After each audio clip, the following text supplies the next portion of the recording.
1 Coríntios, capítulo 2, verso 14 e verso 15. Todos acharam? Amém? Então eu vou ler. Ora, o homem natural não compreende as coisas do Espírito de Deus, porque lhe parecem loucura, e não pode entendê-las, porque elas se discernem espiritualmente. Mas o que é espiritual discerne bem tudo, e ele de ninguém é discernido. Agora vá, por favor, para Lucas, Evangelho de Lucas, capítulo 10, verso 25. Lucas 10, 25, nós vamos ler até o verso 37. Eu vou ler duas vezes, vou ler na minha tradução e depois vou ler na tradução internacional. E eis que se levantou certo doutor da lei, tentando a Jesus e perguntando: Mestre, que farei para herdar a vida eterna? E ele lhe respondeu: O que está escrito na lei e como lês? Respondendo ele, disse: Amarás ao Senhor teu Deus de todo o teu coração, de toda a tua alma, e de todas as tuas forças, e de todo o teu entendimento, e ao teu próximo como a ti mesmo. E disse-lhe: Respondestes bem, faze isto e viverás. Ele, porém, querendo se justificar, disse a Jesus: E quem é o meu próximo? E respondendo Jesus, disse: Descia um homem de Jerusalém para Jericó, e caiu nas mãos dos salteadores, os quais o roubaram e, espancando-o, se retiraram, deixando-o meio morto. E ocasionalmente descia pelo mesmo caminho certo sacerdote, e vendo-o, passou de longe. E de igual modo também um levita, chegando àquele lugar e vendo-o, passou de longe. Mas um samaritano que ia de viagem chegou ao pé dele, e vendo-o, moveu-se de íntima compaixão, e aproximando-se, atou-lhe as feridas, aplicando-lhe azeite e vinho, e pondo-o sobre a sua cavalgadura, levou-o para uma estalagem e cuidou dele. E partindo ao outro dia, tirou 2 dinheiros, e deu-os ao hospedeiro e disse-lhe: Cuida dele, e tudo o que demais gastares eu te pagarei. Quando voltar eu pagarei. Qual, pois, destes 3 te parece que foi o próximo daquele que caiu nas mãos dos salteadores? E ele disse: O que usou de misericórdia com ele. Disse, pois, Jesus: Vai e faz a mesma coisa. Irmãos, eu quero ler agora na versão internacional. Você pode acompanhar comigo também. Mas essa versão, se você quiser só ouvir, ela é muito bonita. É a mesma história. Diz assim: Certa ocasião, um perito na lei levantou-se para pôr Jesus à prova e lhe perguntou: Mestre, o que é preciso fazer para herdar a vida eterna? O que está escrito na lei? Respondeu Jesus: Como você a lê? E ele respondeu: Ame o Senhor, o seu Deus, de todo o seu coração, de toda a sua alma, de todas as tuas forças e de todo o teu entendimento. E ame o seu próximo como a si mesmo. Disse Jesus: Você respondeu corretamente. Faça isso e terá vida eterna. Mas ele, querendo se justificar, perguntou a Jesus: Quem é o meu próximo? Em resposta, disse Jesus: Um homem descia de Jerusalém para Jericó quando caiu nas mãos de assaltantes. Estes lhe tiraram as roupas, espancaram-no e se foram, deixando-o quase morto. Aconteceu estar descendo pela mesma estrada um sacerdote, quando viu o homem do outro lado, passou do outro lado. E assim também um levita, quando chegou ao lugar e o viu, passou para o outro lado. Mas um samaritano, estando de viagem, chegou onde ele se encontrava, e vendo aquele homem, quando viu, teve piedade dele, aproximou-se, enfaixou-lhe as feridas, derramando nelas vinho e óleo, depois colocou-o sobre o seu próprio animal, levou-o para uma hospedaria e cuidou dele. No dia seguinte, deu 2 denários ao hospedeiro e lhe disse: Cuide dele. Quando eu voltar, lhe pagarei todas as despesas que você tiver. Qual destes três você acha que foi o próximo do homem que caiu nas mãos dos assaltantes? Aquele que teve misericórdia dele, respondeu o perito na lei. Jesus lhe disse: vá, faça o mesmo. Amém. Paulo vai dizer o seguinte: o homem natural, a mulher natural, apenas com os recursos da inteligência, da perspicácia, poder de observação, intuição, não tem como compreender as coisas de Deus. Até tenta, até dá a sua interpretação de relatos espirituais, porque ele tem uma compreensão daquilo que ele ouve, presencia, vive, que tem características espirituais. Contudo, a sua capacidade de discernimento é natural. Ela está diante do espiritual, mas só consegue ler aquilo de forma natural. Há muito tempo eu li uma frase extremamente interessante. Era assim: eu te escrevo com sangue e você só consegue ler com palavras. Pensa na profundidade dessa expressão. A tinta usada fala mais do que a palavra codificada. A tinta usada, eu te escrevo com sangue. Eu estou sangrando. Olha o que vai no papel. Quando você pegar, você vai ver a cor e vai entender que é sangue, que tem sofrimento, tem ferida, tem machucadura, tem vida se esvaindo. Mas você só consegue ler com palavras. E periga ainda fazer uma crítica. Aí eu estou criando um adendo a essa frase. Ainda escreveu errado. Essa é a capacidade do homem e da mulher no seu estado natural, diante de uma coisa espiritual. Ele está vendo o espiritual, mas só consegue perceber de forma natural. Mas o ser humano, homem ou mulher, nascidos de novo, pela compreensão do Evangelho de Jesus, por ter aceitado o sacrifício da cruz em seu favor, sendo genuinamente transformado, passa a ser habitação do Espírito de Deus de uma forma muito espiritual, de uma forma muito especial, de uma forma muito diferente de tudo quanto existe na criação. Passa a ser templo vivo.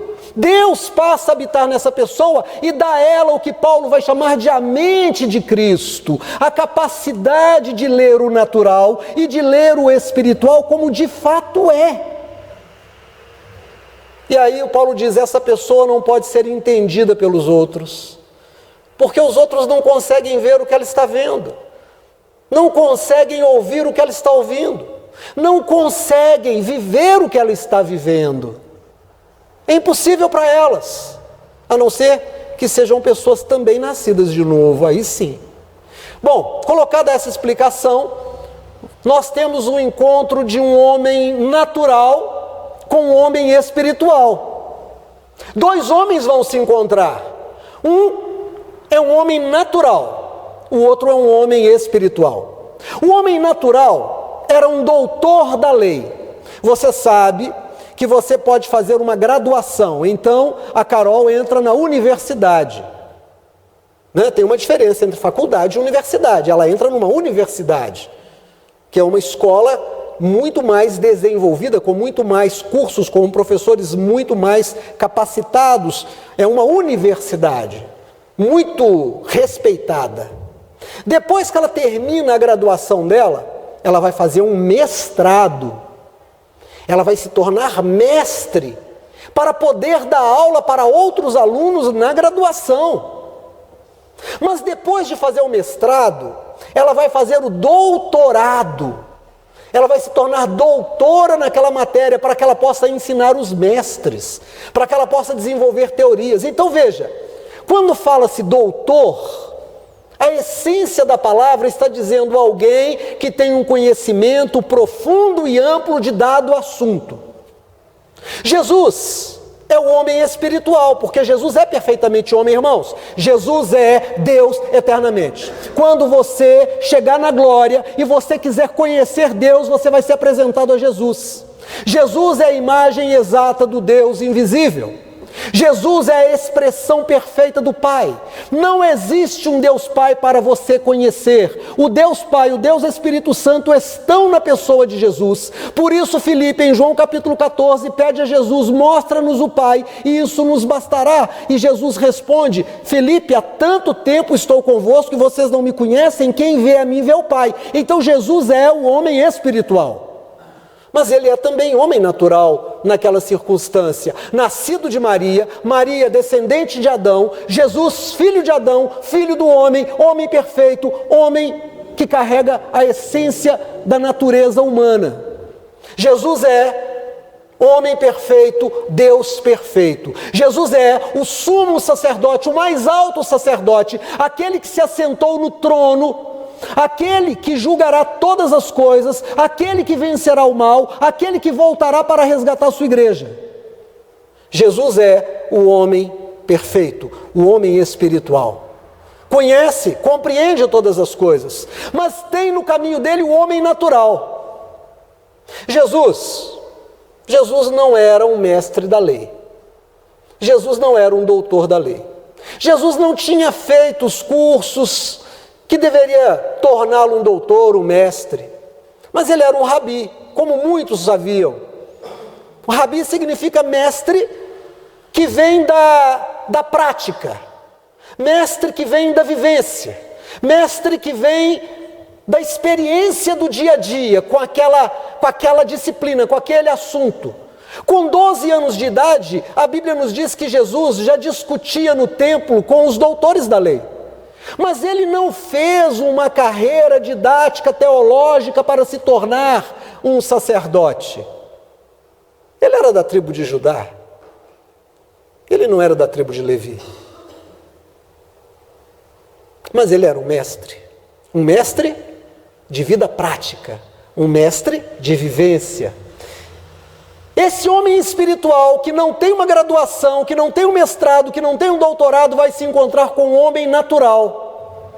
Um homem natural que era doutor da lei. Esse sim, esse estudou, esse fez tudo o que tinha que fazer, embora não existisse aquela estrutura, né, de graduação, mestrado e doutorado. Eu uso isso como uma ilustração, mas ele passa por tudo que tinha que passar, é reconhecido pela comunidade, vive disso, é um doutor da lei, e ele tem a arrogância de todo religioso natural. Porque o que a Bíblia está contando para nós é que existe o religioso espiritual, que entende todas as coisas, que está em Cristo. Existe o religioso natural, que tem experiências com o espiritual, mas lê de forma natural. Ele não é impactado, mas ele acha que ele é de Cristo, ele acha que ele é salvo. Mas eu volto ao centro, onde Jesus disse: você conhece a árvore pelo fruto. Irmão, é simples. Você quer saber se a árvore é boa? O fruto é bom. Você quer saber se a árvore é ruim? O fruto é ruim. Você quer saber se uma dada fonte é boa? Bebe da água. Se a água for insalobra, ela é ruim. A fonte é ruim. Se a água for doce, fresca, ela é boa para beber. É o fruto da nossa vida que fala quem a gente é. Não é a placa que está na porta da igreja: Igreja Batista, Igreja Comunidade Cristã, Igreja Maranata, Igreja Adventista, Igreja Assembleia de Deus, Igreja Universal. Isso é bobagem. Não é o título que te dão porque você fez uma graduação teológica e se tornou pastor, porque você fez um mestrado, porque você fez um doutorado fora do Brasil, em outro estado. Não é porque você está na televisão, não é porque você conseguiu juntar 50 mil pessoas na sua denominação. Isso é ser natural. Sabe como é que você junta gente? Com psicologia social. Aplica psicologia social. Opera com condicionamento, treina as pessoas sem elas saberem, condiciona as pessoas a acreditarem no que você quer que elas acreditem, leva essas pessoas a chorar, leva essas pessoas a rir quando você achar interessante, coloque medo, desperte a avareza, trabalhe a culpa, e você vai encher igrejas de forma natural, tendo como desculpa o espiritual, mas você está manipulando a mente das pessoas. Então, dizer que tem 50 mil, 100 mil Dizer que você está no Brasil, está no mundo, colocar um internacional antes do nome da sua igreja não significa nada. Não significa nada.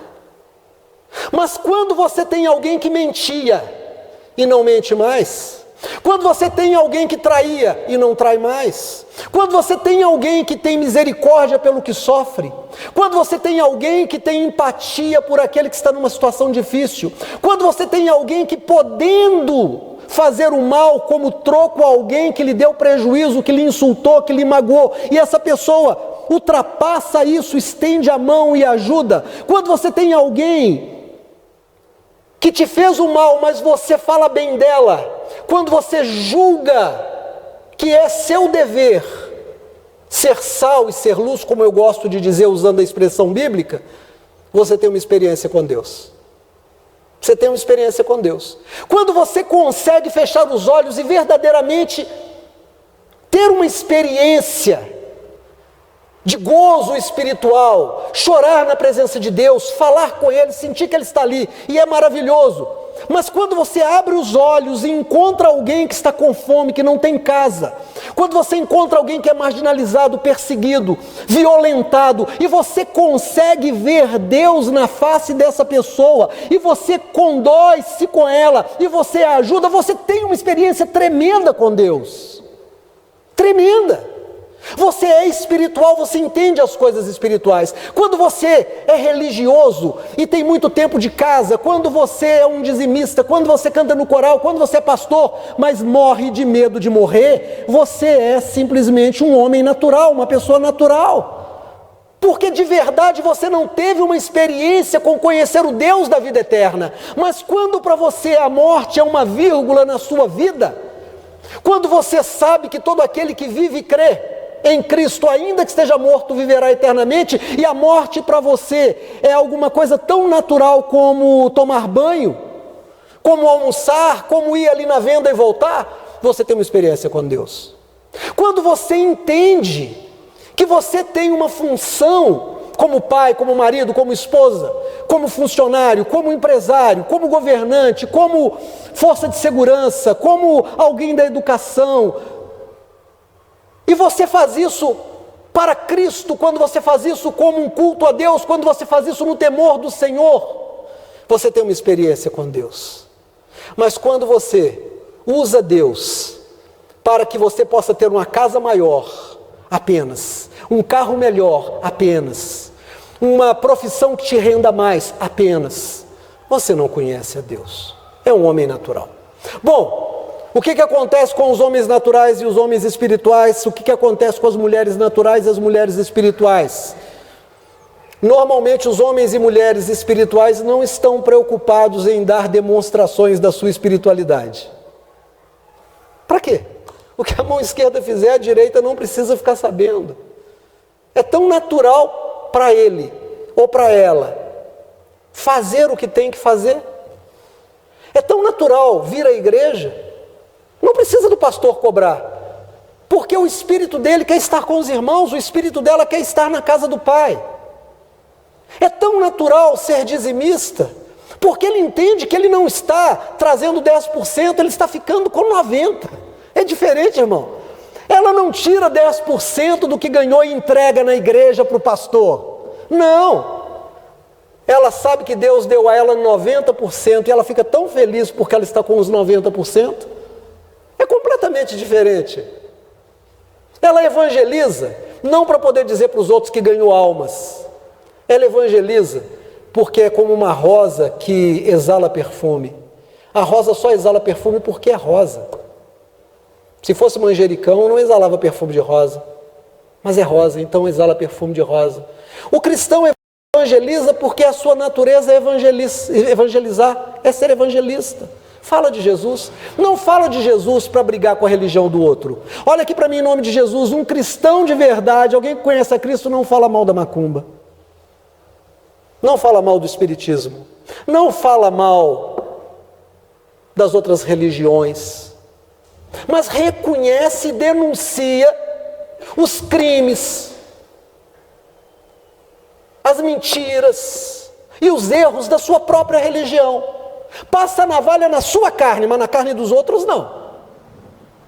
Ele olha para o seu grupo e diz: nós estamos errando nisso, nisso, nisso. Mas ele não fala da religião do outro, porque ele não precisa brigar, ele não tem que provar nada. Ele evangeliza, porque ele compartilha a sua vida, e a sua vida é evangelística. Quando os dois se encontram, o homem natural quer aparecer. O homem natural quer mostrar para todo mundo que ele sabe mais, que ele decorou a palavra, que ele conhece os livros da Bíblia. Ele discute e quer vencer. Ele briga. O homem espiritual, a mulher espiritual, faz a opção pela vida em todo momento. Aponta para Jesus. A pessoa natural, o homem natural, o homem, a mulher naturais, não apontam para Jesus, apontam para os outros. E vão dizer sempre que aquele que é seu desafeto é melhor morto do que vivo. E nunca faz assim, mas está sempre pronto para fazer assim ou assim. Porque é um falso cristão. E aí, o homem natural quer sempre colocar em situação difícil o homem espiritual. E o homem natural vai se encontrar com o homem espiritual, é o mestre, o doutor da lei.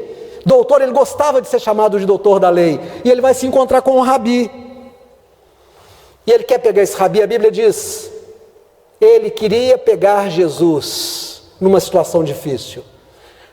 Mestre, o que eu devo fazer para herdar a vida eterna? Pergunta esquisita vindo de um doutor, né, Kenny? Um doutor em religião perguntando como deve alcançar a vida eterna é mais ou menos como um cirurgião perguntando como é que dá ponto. É mais ou menos como uma contadora perguntando o que é um ativo, o que é um passivo no balanço.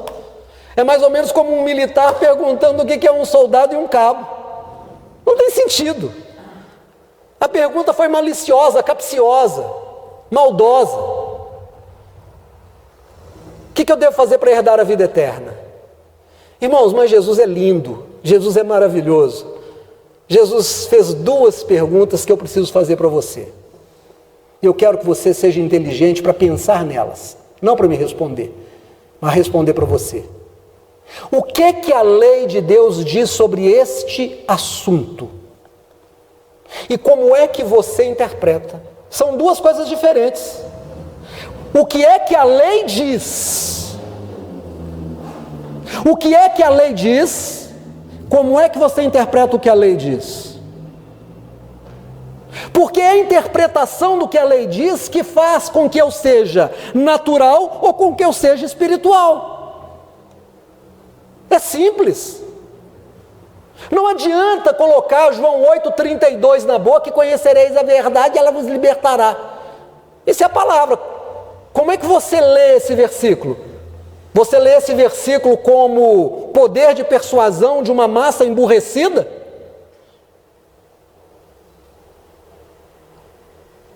Ou conhecereis a verdade, ela vos libertará da sede de poder, vos libertará da avareza, vos libertará da falta de misericórdia, vos libertará da produção da injustiça, da mentira, da perseguição. Como é que você tem lido a Bíblia? Como é que você que está aqui hoje à noite, que talvez esteja me ouvindo através de um vídeo, lê a história de Jesus? Como é que você interpreta o que você lê? Ah, pastor, eu estou numa igreja que tem 50 membros, eu sou levita. Pessoal de música adora falar que é levita, ou troço nojento. Adora falar, essa levita e daí? Não existe mais tribo de Levi, ela sumiu. Não existe mais levita, para com isso. Que vaidade boba. Você quer se dar um título bacana? Diga, eu sou servo. Eu estou aqui para servir. Tem que tocar? Eu toco. Posso tocar? Toco. Eu sei tocar, mas está precisando de varrer a igreja? Eu varro. Está precisando de buscar alguém, de levar a ceia para alguém? Pode contar comigo, eu sou servo, eu sirvo para servir. Aí sim, mas eu sou levita, eu sou missionário, eu trabalho com casais, ai que nojo. Gente que chega na igreja, apresenta, eu trabalho com casais, para com isso.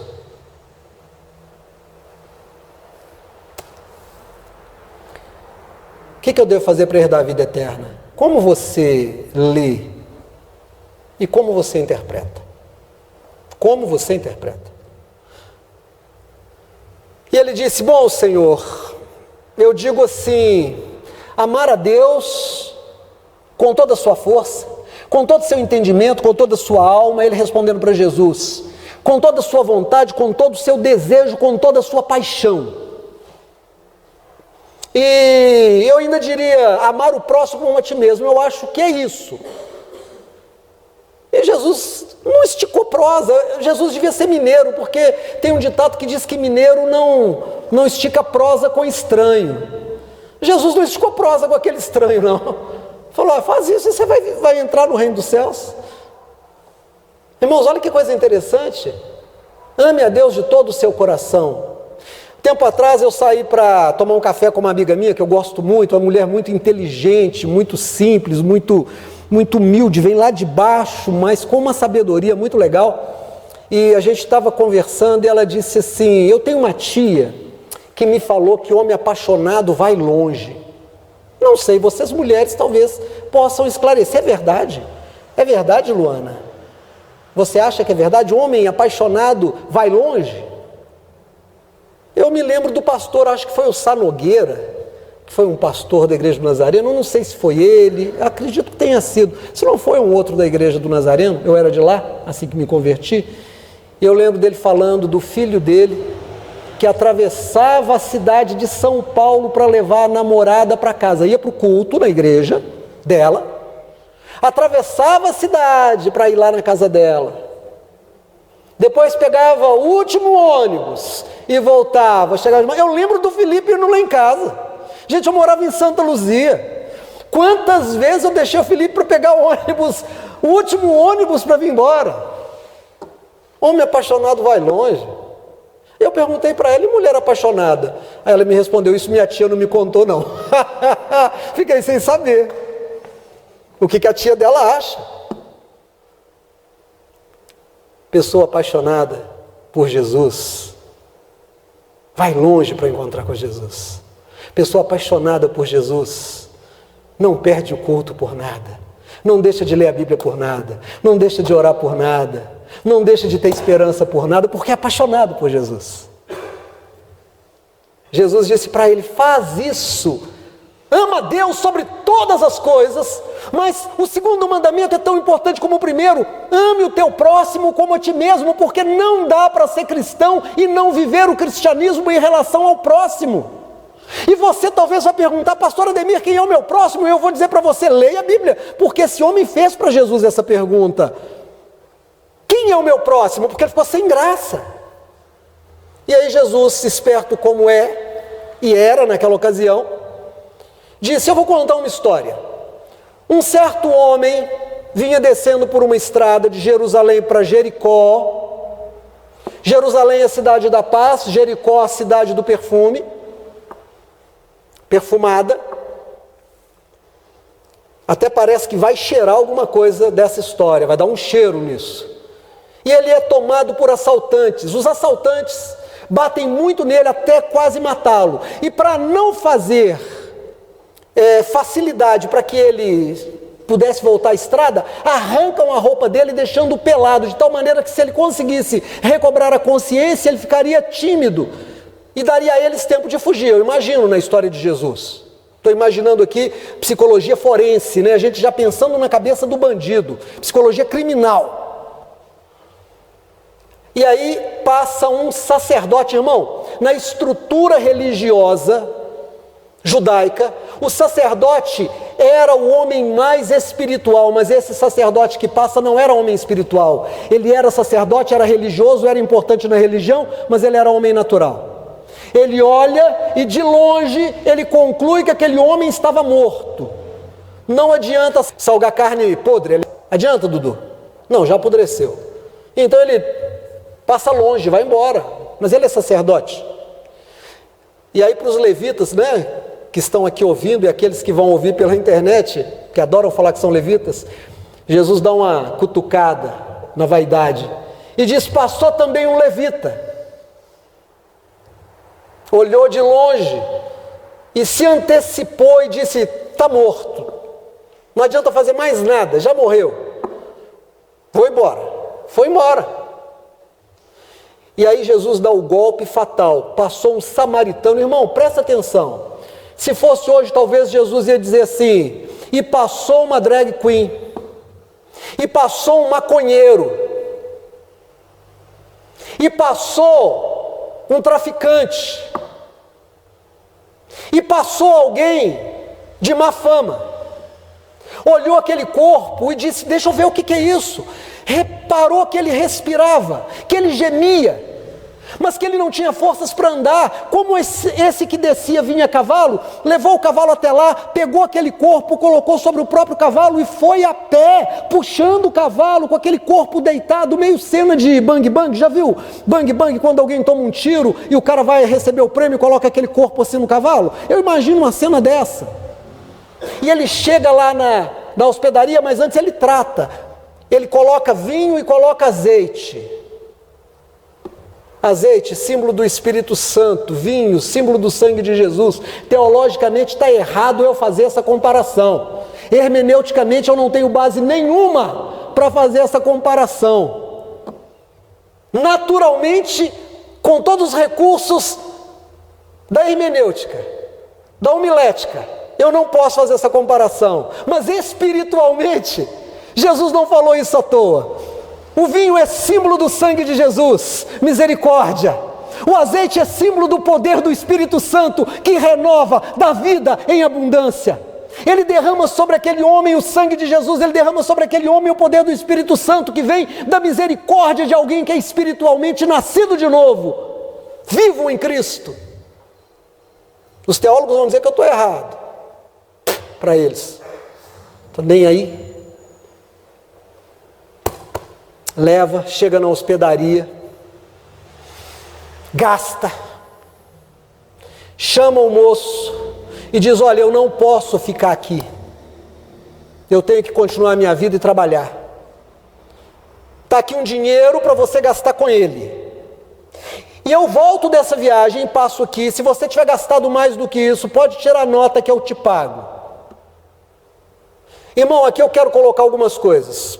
Primeiro, aquilo que você já leu e que eu também já li.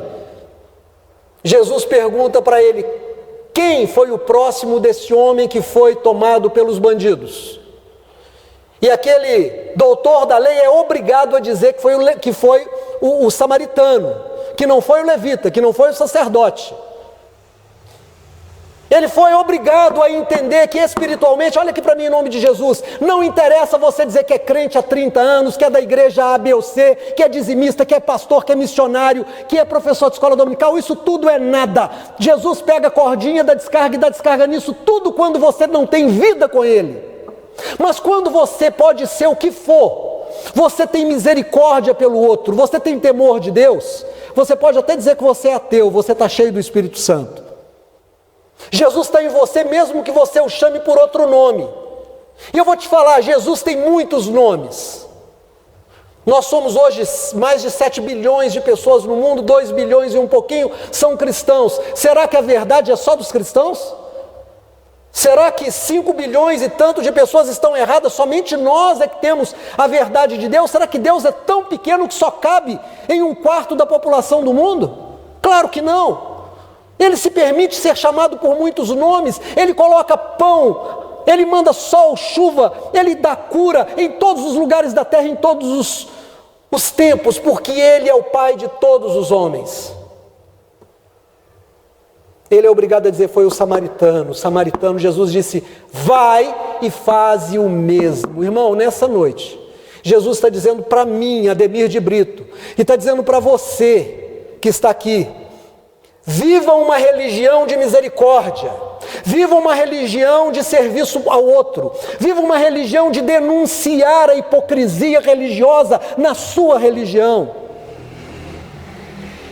Viva uma vida que no final dela você vai olhar para trás e vai ver que tem gente que vai dizer: Deus te usou muito na minha vida, porque vai valer a pena essa caminhada com Jesus.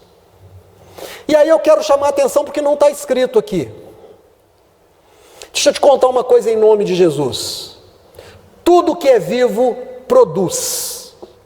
Tudo que é vivo produz. Não tem jeito. Se você jogar uma semente de mato no chão, se essa semente tiver vida, ela vai produzir mato. Se você jogar uma semente de flor, ela estiver viva, ela vai dar flor. Se você jogar um caramujo, esse caramujo encontrando outro caramujo, eu não sei se ele é hermafrodita, se precisa de dois, eu não entendo muito dessa parte da biologia, mas ele vai se reproduzir. Tudo que é vivo se reproduz. Nós vivemos da produção, do lucro. Você precisa trabalhar e precisa gerar coisas boas. Aquele homem gastou do dinheiro dele, depois disse para o cara, pode gastar que eu vou repor, você tem que ganhar dinheiro. Deus quer que você ganhe dinheiro, não para que você seja avarento, não para que você seja vaidoso, não para que você se exiba, mas para que você possa fazer o melhor que você puder dentro das suas possibilidades na terra. Quando você puder dar uma xícara de café, dê. Quando você puder ajudar alguém a arrumar um emprego, ajude. Quando você puder dar um remédio, dê. Quando você puder dar uma roupa, dê. Não precisa dar o que você não pode, não precisa dar o que você não tem, não precisa tentar resolver todos os problemas do mundo. Esse homem não tentou resolver o problema de todos os assaltados, ele resolveu o problema de um. Mas se cada um de nós fizer a sua parte, Deus fará tudo em todos, usando os seus filhos e filhas.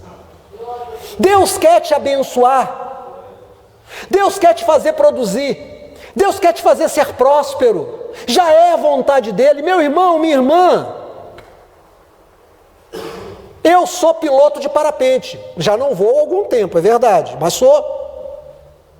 Ontem mesmo, um querido do voo fez aniversário, mandei para ele uns parabéns, e ele disse, pastor, eu vou te buscar aí o dia que o vento estiver de frente aqui, com aquela velocidade boa, e aí a gente vai voar, e me pediu umas orientações sobre algumas coisas na serra.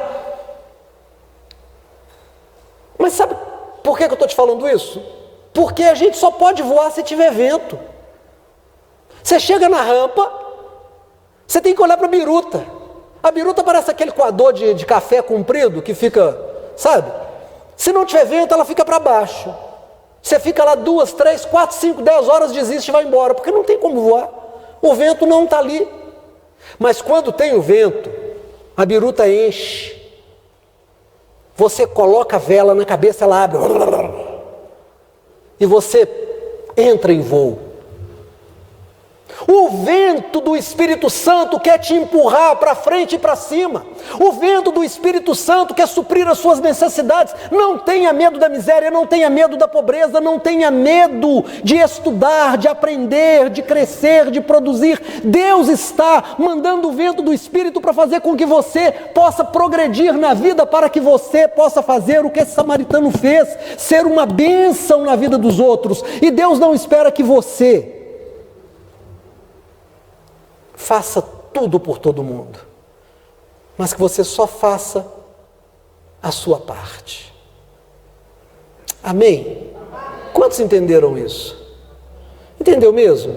Então que a sua religião seja uma religião prática, que a sua religião seja uma religião viva, que a sua religião não seja dizer que você é crente, mas que o seu testemunho seja ruim.